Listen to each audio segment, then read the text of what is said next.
Dear Mary, to answer your question from last time, my favorite winter essential used to be this hat that I had, but it fell apart, which sucks. So now it's this handmade scarf that my sister made me. It is so warm and soft, and it's pink, and it was made with love.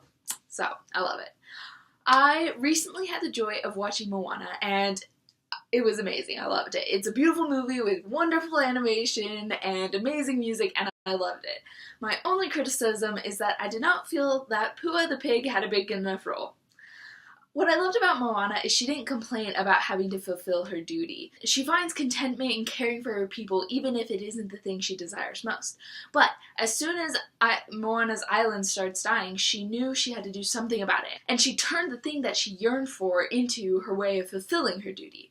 Moana's grandmother tells her to mind her father, to be happy where she is, as he says, but you may hear a voice inside, and if that voice starts to whisper to follow the farthest star, Moana, that voice inside you is who you are.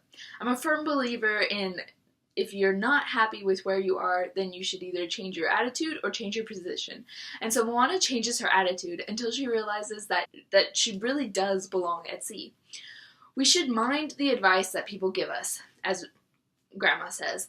A lot of people will tell you that you're an idiot to become an art major. But is that because the chances of you becoming rich are slim, or is it because you're a terrible artist?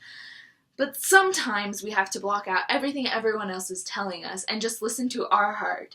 Like what Moana does when her father tells her her duty is to stay on the island, but she knows that she has to leave in order to save her island and fulfill her duty. However, people like me, first world 2017 college-age people who are starting the rest of their lives, don't have very many duties to very many people. I don't have people relying on me, so how does this apply to me? Actually, that thought, just thinking about how no one relies on me, is so freeing. So just take a moment to realize how free you are. The only person I have to worry about is myself.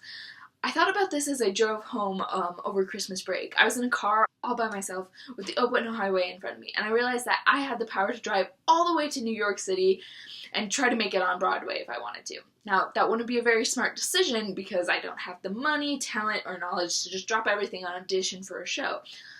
Also, my mom would be pretty bummed if I didn't show up for Christmas. But still, it was in my power to do that if I wanted to, and no one could stop me.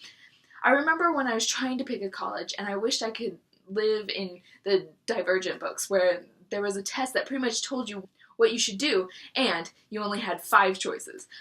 But of course I realized that it would suck to live in the Divergent books for obvious reasons. It may suck if we don't have any idea what we want to do with our lives, but it is a gift that we have the choice. And since there's no aptitude test that is going to tell us what faction we are going to thrive in, we have to tell ourselves where to go. And so here are some things to think about if you're feeling lost. The song I Am Moana describes exactly who Moana is, as implied by the title. And that is something everyone needs to know, who they are. Do you know who you are? The first line goes, I am a girl who loves my island, and the girl who loves the sea. It calls me. You are what you love.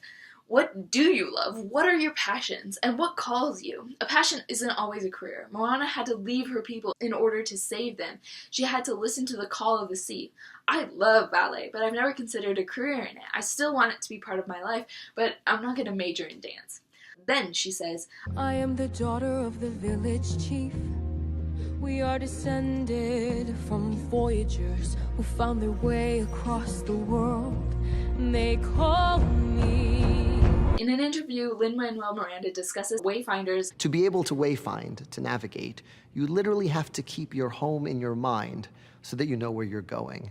And always remember where you're coming from, which to me is such a metaphor for what we aspire to do in real life, sort of never forget where we came from, and that will always sort of help guide our way. What are your roots and how do they affect where you're going? I've delivered us to where we are.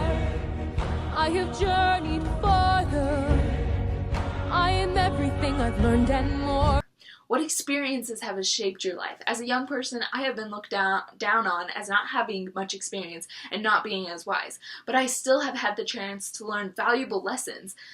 We are shaped by what we have done and what has been done to us. And the call isn't out there at all, it's inside me. There's a call in each one of us. While it may be simpler if someone just flat out told us what we had to do, only we can choose the path for ourselves. I will carry you here in my heart, you remind me that come what may, I know the way. Carry that in your heart to remind you that only you can truly know what way you're meant to go.